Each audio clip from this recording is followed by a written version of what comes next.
Alright, I think I'm recording. I must have jinxed myself. I did this once and it didn't record, so I hope it records this time. We are given a rational function.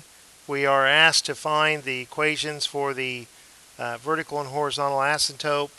Um, doesn't matter which I start with. I just have been recently starting with the horizontal. The degree of the numerator is 2. My degree of my denominator is 3. So I refer to this as bottom heavy. That when it's bottom heavy, I have a horizontal asymptote, and that horizontal asymptote is the line y equals 0, because that's always the line when it's bottom heavy. The line y equals 0 is commonly referred to as the x-axis.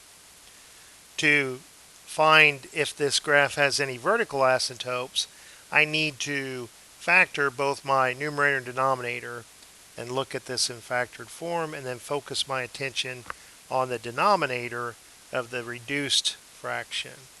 So, oops, that's not very straight. 2x squared minus 9x plus 9. Well, I've got 2x times x. Since the last term is positive but the middle term is negative, I need these both to be negative values.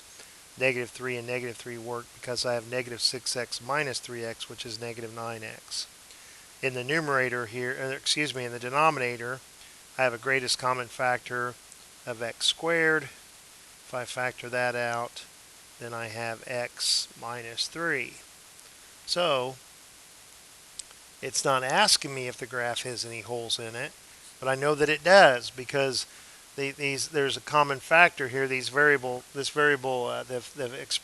factor x minus 3 cancels with the x minus 3 in the numerator, and that creates a hole that has an x coordinate of 3, and I would have to plug 3 into the reduced fraction to determine the y value. But I'm not going to do that because it's not asking me for it. It is asking me if there are any vertical asymptotes, and there are.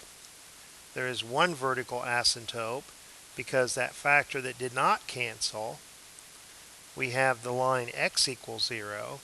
If you haven't moved left or you haven't moved right, you are on the y-axis there. So that's my answer for problem number 11.